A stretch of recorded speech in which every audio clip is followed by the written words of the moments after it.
Recently पूरे देश ने सोमनाथ स्वाभिमान दिवस सेलिब्रेट किया, लेकिन क्या आप जानते हैं इसे मनाना इतना इम्पोर्टेंट क्यों था?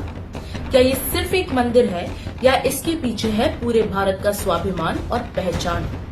एंड एक इम्पोर्टेंट क्वेश्चन जो अक्सर अवॉइड किया जाता है, पोस्ट इंडिपेंडेंस देश के कुछ बड़े नेताओं ने इस मंदिर के रिकंस्ट्रक्शन को अपोज क्यों किया? गुजरात के सौराष्ट्र के इलाके में अरेबियन सी के बिल्कुल किनारे पर स्थित है सोमनाथ मंदिर। प्रभास पटन और वीरावल जैसे पुराने बंदरगाह नजदीक होने के कारण ये मंदिर समुद्री व्यापार के लिए एक बहुत इम्पोर्टेंट केंद्र था। यहीं से भारत अरेबिया, अफ्रीका और इंडियन ओशन के छोटे बड़े देशों से कनेक्टेड था। यही कारण है जिसकी वजह से सोमनाथ मंदिर होने के साथ साथ देश का आर्थिक और वैश्विक पहचान था। फिर आया जनवरी 1026 जब सुल्तान महमूद ऑफ गजनी ने अपनी आर्मी के साथ सोमनाथ मंदिर पर हमला किया। 6 से 8 जनवरी तक चलने वाला ये संघर्ष भारत के इतिहास के सबसे पीड़ादायक अध्यायों में से एक है। हिस्टोरियन नाजिम मोहम्मद के अनुसार 6 जनवरी को महमूद सोमनाथ के तट पर पहुंचा। मंदिर एक मजबूत कोस्टल फोर्ट के साथ स्थित था, जहां ब्राह्मण, भक्त और रक्षक अपनी पूरी शक्ति के साथ प्रतीक्षा कर रहे थे। 7 जनवरी को युद्ध और भी तीव्र हो गया था।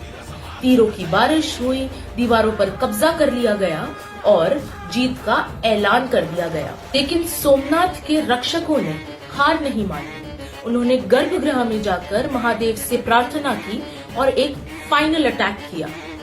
8 जनवरी को गजनी ने बेटर टैक्टिक्स और पूरी सेना के साथ फिर से हमला किया। मंदिर की दीवारों पर भयंकर युद्ध हुआ। भक्त और योद्धा महादेव को याद कर वीर गति को प्राप्त हुए। हिस्टोरियन नाजिम मोहम्मद के वर्णन के अनुसार लगभग 50,000 लोग सोमनाथ की रक्षा में अपना जीवन न्योछावर कर गए और जो समुद्र के रास्ते बचना चाहते थे उनका भी पीछा करके उन्हें मार दिया गया। फाइनली गजनी मंदिर के गर्भगृह में पहुंचा। मंदिर की मूर्ति को कुल्हाड़ियों से तोड़ा, आग लगाई गई और 20 मिलियन दिनार तक की दौलत लूटी गई। And finally when everything was done, the entire temple was set on fire. Somnath मंदिर की सबसे बड़ी बात यह है कि बार बार तोड़ दिए जाने पर भी धर्म रक्षक और भक्तों ने इस मंदिर को पुनः स्थापित किया। सदियों तक ये मंदिर गिरता रहा और उठता रहा। जब हम बात करते हैं रिकंस्ट्रक्शन की तो एक बहुत इम्पोर्टेंट नाम याद आता है रानी अहिल्याबाई होलकर का, जिन्होंने इस मंदिर के रिकंस्ट्रक्शन में बहुत मेजर कंट्रीब्यूशन किया है। फिर आया 1947 और एक बड़ा क्वेश्चन खड़ा हुआ, क्या आजाद भारत हमारे देश की सभ्यता को रिक्लेम करेगा?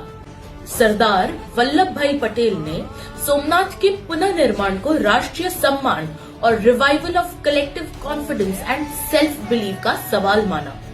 1951 में सोमनाथ मंदिर री इनॉग्रेट किया गया, जिसमें हमारे प्रेसिडेंट डॉक्टर राजेंद्र प्रसाद भी शामिल हुए।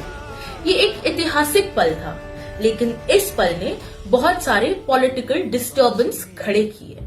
जवाहरलाल नेहरू ने सोमनाथ मंदिर के पुनः निर्माण और प्राण प्रतिष्ठा को लेकर कठोर लिखित विरोध किए।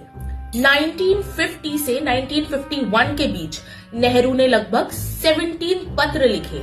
राष्ट्रपति, home minister, cabinet colleagues, chief minister, senior bureaucrats और यहाँ तक कि पाकिस्तान के पीएम लियाकत अली खान को भी। नेहरू का मानना था कि सोमनाथ मंदिर का पुनः निर्माण देश के सेक्युलर छवि को खराब कर रहा है। सबसे स्पष्ट विरोध उनका एक लेटर में दिखता है, जिसमें उन्होंने कहा, and I quote, I don't like you are trying to restore Somnath and it's Hindu revivalism.